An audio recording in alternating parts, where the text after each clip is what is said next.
ladies. How are you doing? Great, thanks. Great now. Uh-huh. Oh, we do not have to talk about the traffic, how hectic it The has traffic has become. been. And I think it's a good thing that people are buying cars Yeah. and they're becoming mobile, but But accessibility is being compromised by the yeah. day. So, yeah, that makes it a little bit challenging to travel. No, but thank you so much for honoring the invite to be here. I'm so excited for this conversation because I think it's one of the most important conversations that should be talked about. Absolutely. And if you're curious on what today's conversation is about, it's about mental health. So I think I was reading an article recently that was saying 1 in 4 people will experience a mental health problem at some point in their lives. And it just made me introspect because sometimes we don't want to give mental health problems a name. You're just like, okay, it's normal. But it made me introspect, like, okay, I think at some point in my life, I was having a mental breakdown and I probably didn't realize. So, before we dive deep into this conversation, I just wanted to find out if you have ever experienced a mental health problem and at what point did you realize that, okay, I am going through something and I probably need help? Yeah. So I'll start with you, Tine. Ooh. Right there on the spot. Right there on the spot. Um, oh my gosh, so many times. And I think most recently, because I just had a baby, um, postpartum depression. Yeah. It's a thing? It's a thing. And when people were telling me, maybe a week into just having the baby, Yeah. people were telling me their baby blues. I was like, Can never be me. can never be me. And then I think maybe a month into having the baby, that's when I was like, something is not right, you know? Yeah. But yeah, I feel like you said, 1 in 4. Seasons, you know, seasons vary where people go through things. And I now see a psychiatrist. Yeah. And when I spoke to her about it, she said to me, no, you need to realize that you were pregnant and then all of a sudden you were not pregnant. And there's a whole shift, a chemical imbalance that then happens. Because my question to her was, what happens? Yeah, because you just have this bundle of joy. Why do you feel sad or like you can't cope? Exactly. That's exactly how I felt. Like, why am I feeling so sad? You know? And I think, especially for me, the baby will be sleeping. Yeah. He's minding his business. And I would look at him and be like, why do I feel this way?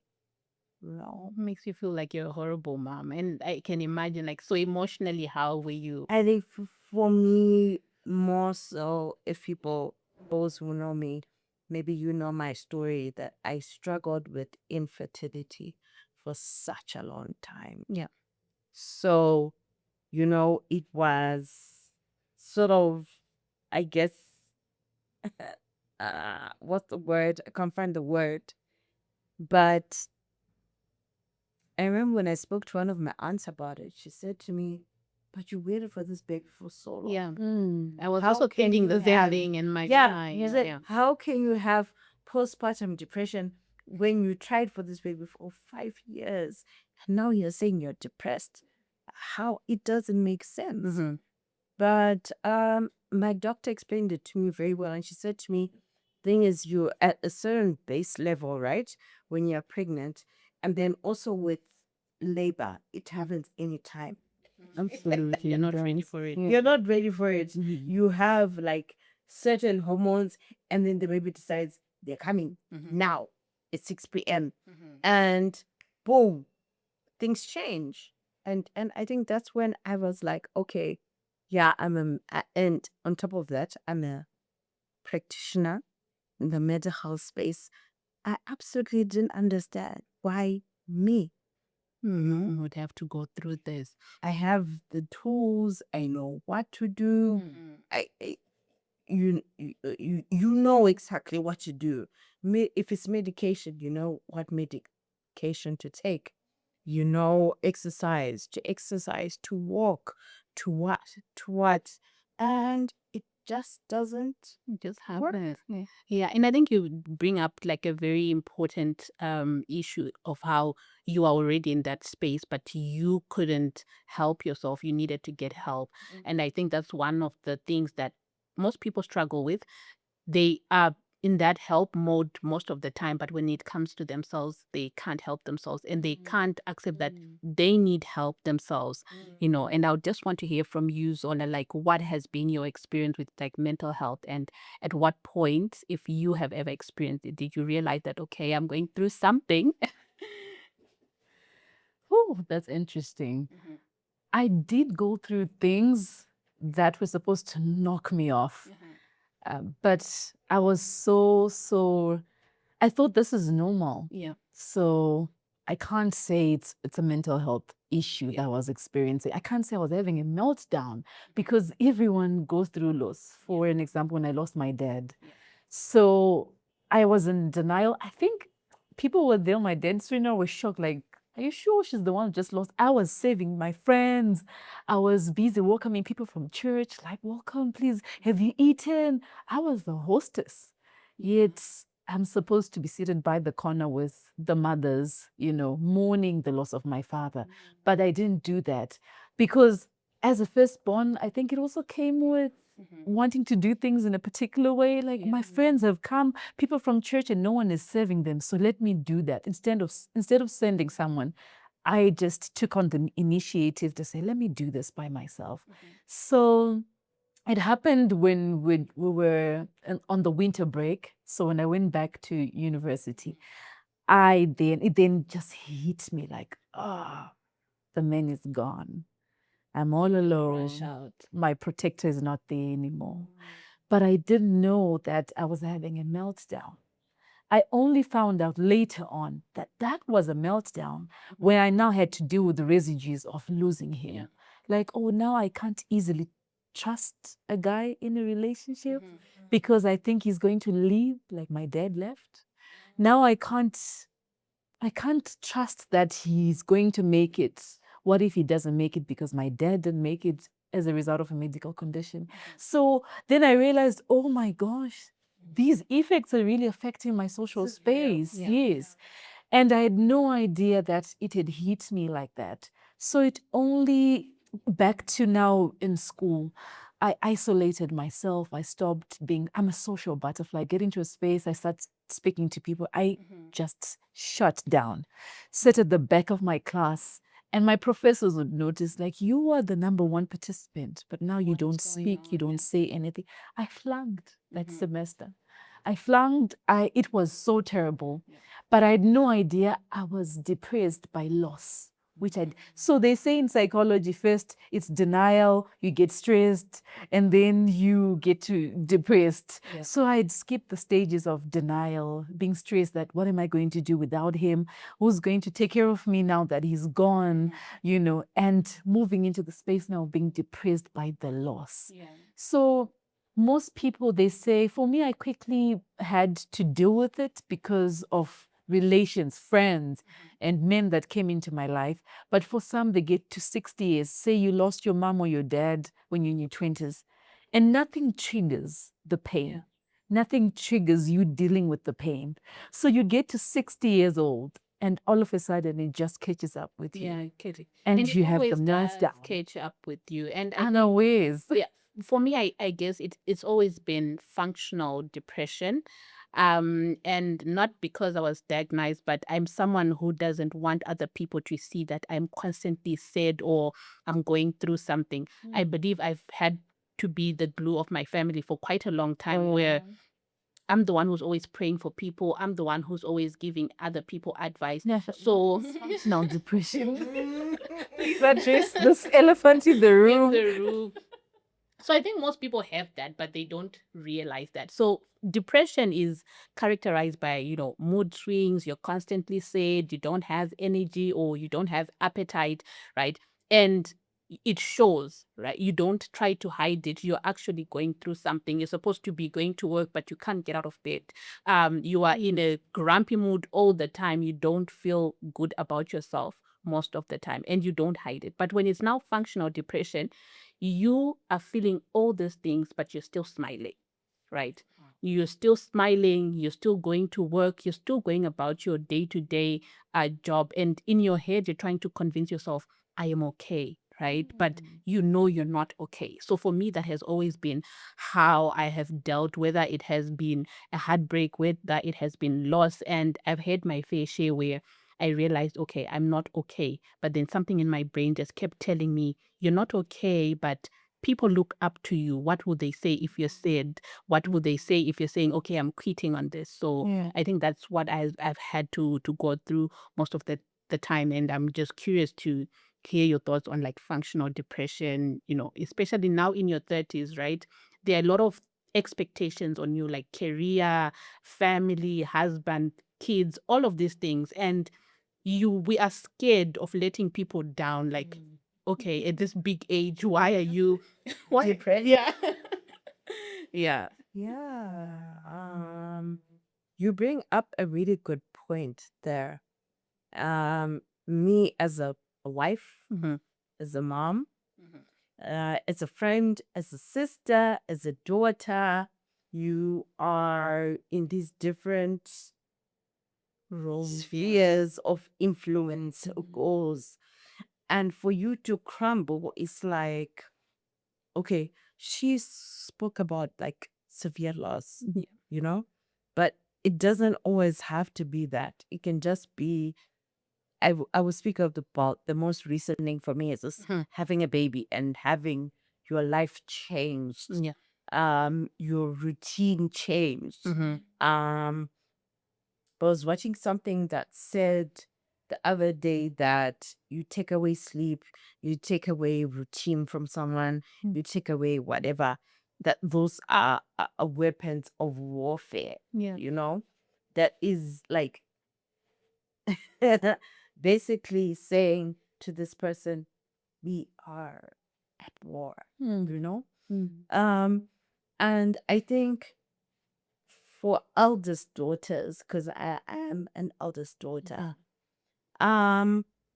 you can't crumble, Yeah. Because everyone is looking up to especially you. in our African Oh yeah. setup. Oh yeah. You can't crumble because everyone's looking at you.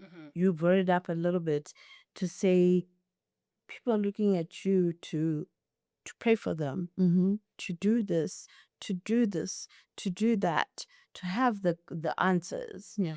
And so when you are depressed, and I think depression, will have its signs and symptoms, but sometimes, in some cases, it won't have that. Yeah. So you're depressed, but you're just going and you're going Mm-hmm. and you're going and you're going and you're going, and then maybe you have your crash out, maybe you have your meltdown. In some cases, very, very sad cases, you won't have that. Mm-hmm. You find ways of coping, eating, overeating, undereating, drinking, substance abuse, overworking. Oh yes. The thing with depression is it's so personalized that it will hit a person like in a very different way. I mentioned before we started rolling that I work at a rehab, and at the moment I only have men, and I have men who have been hit by depression different ways. Some will drink, some will do drugs, some will just be depressed. They won't bath, they won't eat, they won't, that's the thing about depression. Like, It can be crippling. Yeah. yeah, it can be crippling, and yeah, it's got its signs and symptoms, but how it'll affect her and you and me can be completely different. So for you to be able to get to the point, and I always say to people, depression is not a bad word. Well, in our African context, it has. I remember this at the TikTok, like on a lighter note that I saw. The moment you tell your parent or someone like at home, like I'm suffering from depression, people will start making jokes about it. Mhm. Nasithi manje ka depression yakho ere, you know, that those kind of jokes. Yeah. So I feel like within the African culture, there is no room for depression. And I think that's why most people hide it, because people, they don't understand this thing called depression. They don't know how to deal with it. There has been a way we have been taught to embrace when you're feeling sad. Yeah. Sweep And it under the carpet. yes. Don't address And I was it. actually seeing this other podcast where they were talking about, you know, being sad makes us human, because that's a natural response, whether to trauma or to a painful experience. So, for instance, you just lost your dad. The human response is for you to feel sad, but then people, they don't now go further to investigate that depression is beyond just being sad, right? Okay, so I actually feel like within the African culture, there's no room for depression, because people are not educated enough about exactly what is this thing called depression, and not just depression, but mental health, because it's a broad spectrum. There's anxiety there. We've got ADHD. You know, all these things, they are all encompassing of mental health challenges. And I just want to find out, have you ever had like a personal experience, and how did people around you, you know, react to that, in your view of like culture and mental health? You know, this thing, we are 30 and thriving, but there are moments where we don't thrive. Yeah. And in those moments, you're all alone and you're thinking, how am I going to go through this? How am I going to overcome this challenge, this hurdle that I am currently facing? And it so happens that in those moments, that's when you realize your coping mechanism is the one that tells you you're depressed. When you want then to say, but if I do this, you spoke about overeating. Let me tend to sugar so that I feel good about myself. Let me tend to meat so that I feel comfort. And you begin to overindulge in comfort food because you want to suppress the feeling of depression looming, to say, hey, you've not dealt with this for the longest of time, so let's. You just And want to feel good. you see, and then for me, it was a terrible experience. Before I went, I'm a fitness professional. So before I went into that, it was as a result of the loss. So I began to have panic attacks that then led to palpitations. So much that people thought I have a heart condition. So now I would panic, and then boom, I am no longer okay. I'm no longer comfortable. And then I would eat food that is high in cholesterol, and the triggers, you know, could literally see the palpitations on my blouse or clothes. That's when I realized, okay, something's off here. My weight wasn't so bad, but I just was not managing well the panic and the loss. So I turned to walking. Like, you know what? Let me start walking. You wake up in the morning and you're so broken. Before we can use the word depression, you're broken. You can't explain this feeling where you know something is empty, something is missing. And when you go for the walk, when you come back, there's a change and a shift on the positive in your moods. You're wondering, okay, so what's going on? So for me, it was a self-diagnosis and prescription is what to say, I'm depressed. Let me go for a run. And you know Let what, me from go for that a walk. point, you're actually bringing up something important. Yeah. Most, like you said, self-diagnosed, and I've also said the same thing. Like, I've never gone to like a psychologist or to Because our bodies communicate. They tell us, we just ignore. but at some point, you need a professional to tell you yeah. that what you're going through is not okay. Because I think what makes people accept that this is normal is because there isn't that stamp from a medical practitioner that's telling you that, you know, you are not okay. And we're also scared, like, okay, depression or mental health translate to kupenga in Shona. Yes. If I'm to put And it if like you that. and people always think a psychiatrist and the psychologist are the same thing. Yes. If you, yes, that's different. different. Depression is a psychotic illness. It then becomes psychiatric when it's severe and intense. But then we end at depression. Anything else after that, we take you to a psychiatrist. But psychologists now and therapists will sit you down and say, okay, what you experienced, you just really said, this guy broke your heart. He thought he had said he was going to marry you and he did not. I'm not saying that's what I went through. I'm just saying such kind of a loss can cause you to question if you're beautiful. I got to that point where I started questioning myself. Yeah. I guess I'm not pretty enough. And that's the ripple I guess effect. I'm not, especially when the pandemic of light-skinned women came in. Yeah. And he moved on with a light-skinned woman. Oh my gosh, I beat myself up about it. And I thought it's because I'm not Light enough pretty. or- I'm not, yes, I'm nowhere close to being pretty. Not light-skinned. Do you think you should just be the skin tone? You question your very existence to say, I'm not beautiful enough. This is why he moved on with her. And imagine these are all just triggers as a result of the trauma you have and the trauma you've not dealt with. So moving on into different spaces, you think you are always looking over your shoulder. You're always second guessing yourself because no one has helped you deal with the pain. No one has held your hand to show you that this is how you deal with it. So what I then did is, after I spoke to a friend who's a therapist, I went back home because she said, go back home, allow the home environment to give you hope, to encourage you, to help you to heal, because this is where the pain is coming from. Yeah. You lost your dad. It's home. Go back home, have it dealt with from home. And getting there, you're telling your African mother, Mom, I think I'm depressed. And The therapist said I must take it home. I should, like, you should encourage me, hug me now and again. And she's looking at me like, it's okay, my daughter. Like, no, that's not what they mean. Like, hold me tight for some time, I really want to have an exchange and release the But should emotions not and all feelings. these solutions be contextualized? Because like in the African home, like embracing each other, telling each other you're going to be fine. Yeah. These are things that don't happen. So I don't know, Really? because you work in rehab. So when you're talking about solutions to people who are going through mental health problems, do you contextualize the solution? Like, okay, we understand that you might not have a mother or father that's going to embrace you, Oh, or yeah. is there an alternative to fixing the problem that that actually meets the context of the African context? So we try to, we really do, and we do family therapy Mm-hmm. where people come through and we try to explain to people the different roles that they play in the context of healing, Okay. right? Okay.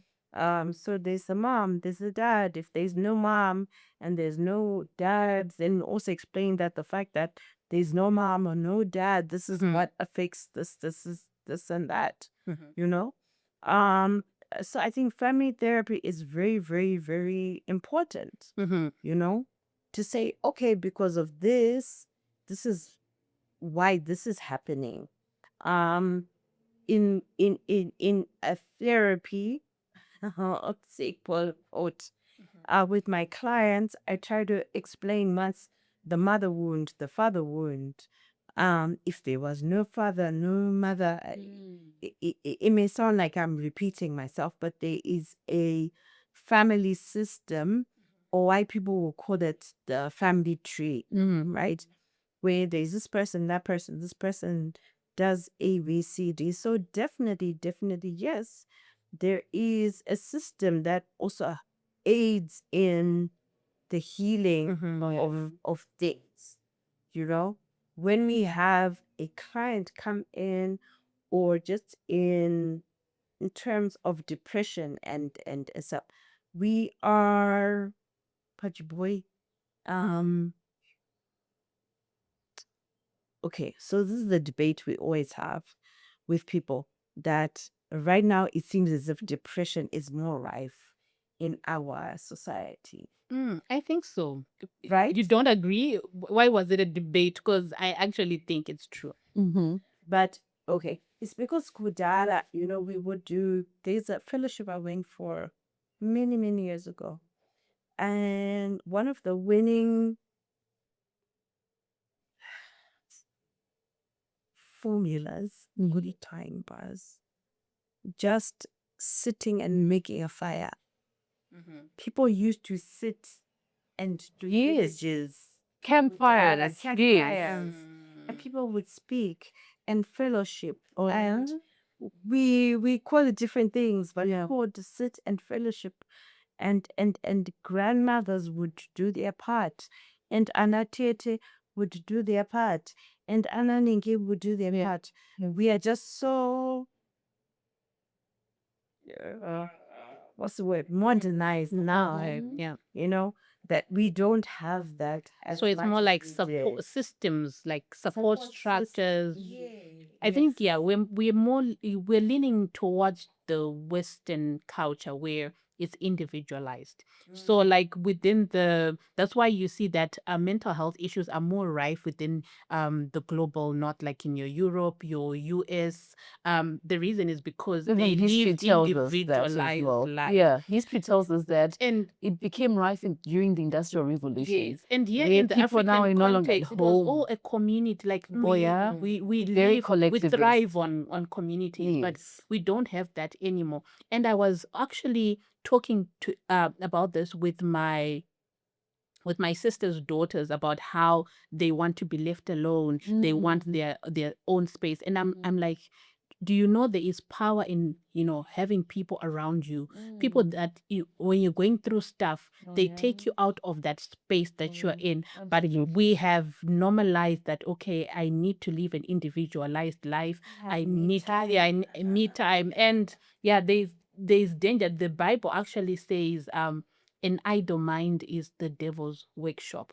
So the moment you are too much alone on your own, trust me, depression will creep in, anxiety, because there are so many thoughts that are going through your head and you have no one to call out those thoughts. So I think, yeah, it's because of the Western culture that we have adopted, and it's giving rise to a lot of, mental health problems. You know, now that you're mentioning the Western, how life has been westernized, you spoke about how people would sit down at the campfires, or in the evening when people are done cooking. You've had your supper, and then people go back outside during the rainy season. My mom always spoke about this. I didn't experience it, but she said they would go outside, that dying fire, and they would grill mealie meal, nuts, and stuff, and they would enjoy that setup, just talking about life. Today, Tarasa Mombe, then we had to go this. Instead, just create another scenario whereby someone had an equally challenging day at work where they lost something which is needed at work. And they had to sit in their own thoughts, with their thoughts, on their thoughts, and no solution is coming out. But for someone back in the setup where they would sit around the fire, like, you lost one, I lost four. And then we had to go through this process only to find out one was beaten by a snake. And you're like, oh, so my case is not so bad, So it was easy to deal with situations because we spoke about them. Nowadays, people don't speak about their challenges. Even in relationships, I'm sure you've gone through a relationship Going that through is a heartbreak, and like everyone is outside there and you are crying. You oh are my like, God, you like, can't I even wish they tell understood anyone. what I'm going through. Like, if they could just hear me out, you have Yeah. no way to outlet it, Yeah, to outlet. because you think they won't understand, especially how we've gone so much into understanding or feeling that if I express how I feel, people will mock me. Yeah, they'll judge And my brothers will mock me, my sisters will mock me, forgetting that's how family is like. They'll be like, depression. You're going through the most, aren't you? But it's life situations and challenges that mold us to be better or to be weak based on how we deal with them. And people don't see like the end result of keeping things in, or Bottled up. yeah, because depression can actually lead to cases of suicide. And like you mentioned also, Tina, people are now finding ways to cope, like your substances and drugs. And Yes. we have a high cases of that, especially here in Zimbabwe. And people always say, oh, it's because there are no jobs, or it's because of certain issues, and not to invalidate all of those reasons, but it's because of how you choose to cope. You do not want to find healthy outlets to make sure that you are okay. So at the end of the day, you fall into all of these unhealthy and unhealthy patterns. And I went through what then helped me to heal was I went down that road where I became suicidal. And it was such a terrible experience because I was staying off campus alone in a room. So I buried my dad on the 1st of August. And 25th of August, I was back at school Yeah, that's like and I was staying alone. Come October, it was the toughest experience for me because now the heat, like October heat is crazy. And it's like everything is fighting your very existence, you know. And I was wondering, so what's the purpose for this? Why am I supposed to be alive anymore? I need to follow him. What's the point? It's not like leaving is going to give me anything. Imagine how closed and in a box you'd be thinking that I've lost him, so I have no reason to leave. Why should I even be alive? Let me just let it go. Let me just also follow him. I guess it's easier. God took him because he doesn't want me to enjoy life. That's how I was thinking. My brain was structuring thoughts like that. God doesn't want me to have a protector, so let me go. God does not love me anymore. So let me just follow him. much with your own thoughts. Yes. And like it will this crush you. conversation honestly needs like an hour, but now that we're like wrapping up the conversation, I just want us to dive into two important things, because we can't talk about all these experiences and not talk about the healing process and healthy and unhealthy coping mechanisms. But I just want us to speak about the church and mental health, because that's such a very hot topic, because It is. the church will tell you need to pray about it. And as Oh. they did, they told me to pray about You it. need deliverance. And because we have talked about culture, the role that culture plays into depression, we also need to talk about the role that the church plays. Yeah. Let me jump onto that to finish, because I was getting to the part of the healing Yeah. part. And so I remember I would go to church and I would be in the service. My favorite part was the praise and worship time. I would get there and I could not wait for them to start singing worship songs so that I just cry. So if people saw me crying, they're like, oh, wow, she's in the spirit. No, no, no, no. That's the only time I could really cry. I was in so much denial. I could not even cry in my own bed, thinking, what if my roommate or my housemate, rather, because I lived alone, my housemate is going to hear me crying in the middle of the night and then tell my landlady. My landlady was a beautiful white lady. She was not going to understand what's going on with me. So I'll just wait to go to church, wait for the worship session and cry my lungs out. I would like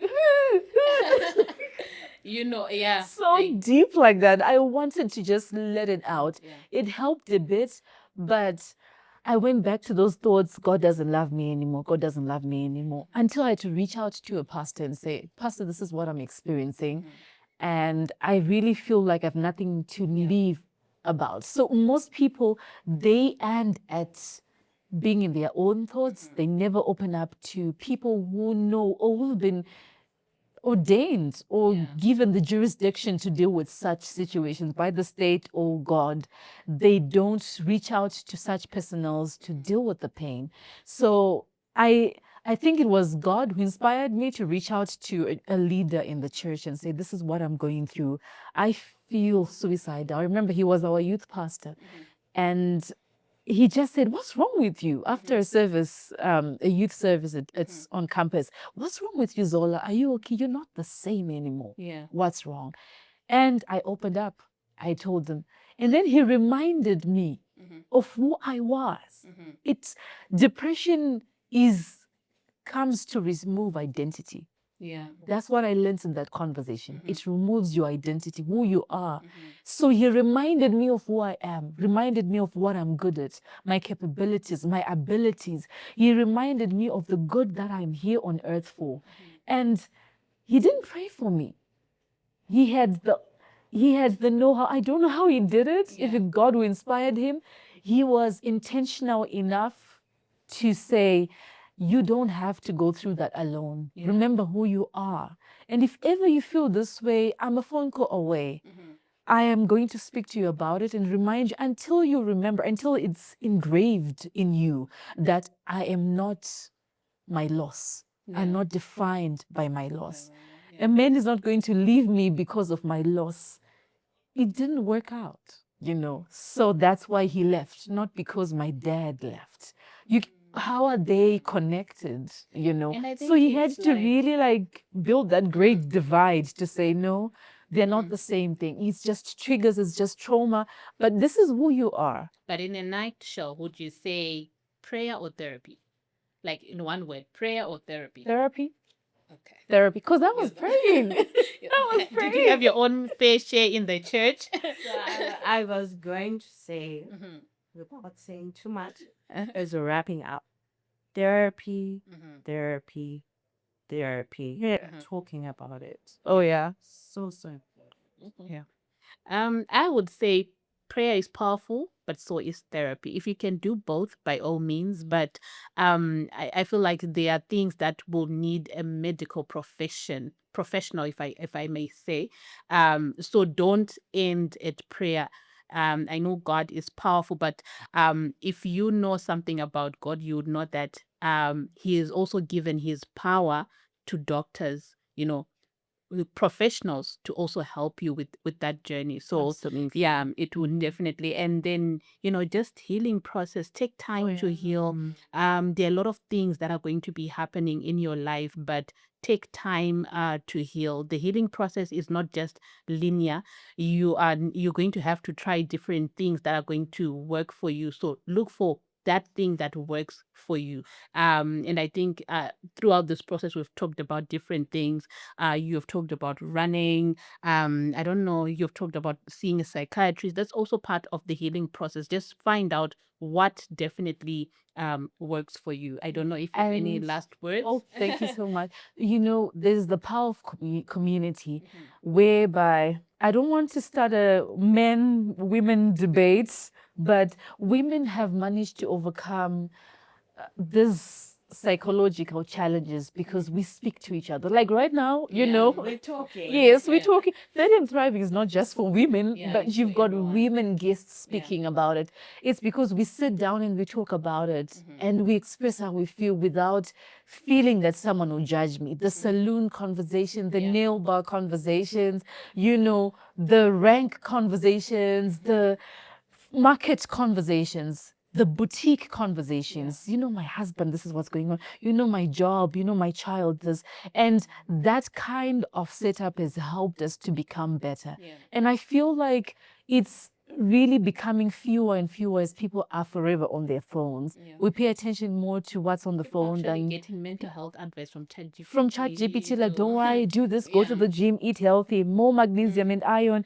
But the reality is in people healing. I have to come to you and hold on to you and say, Nyasha, this is what I'm going. I have to feel your heart beating in that hug and say, this is what I'm going through. And you'll be like, I'm going through the same thing. And I can relate because physically we've connected. So I really feel like in as much as we're going to pray about it and go for therapy, let's also create communities that are authentic. I have to look you in your eyeball and say, Nyasha, this is what I'm going through. Help me.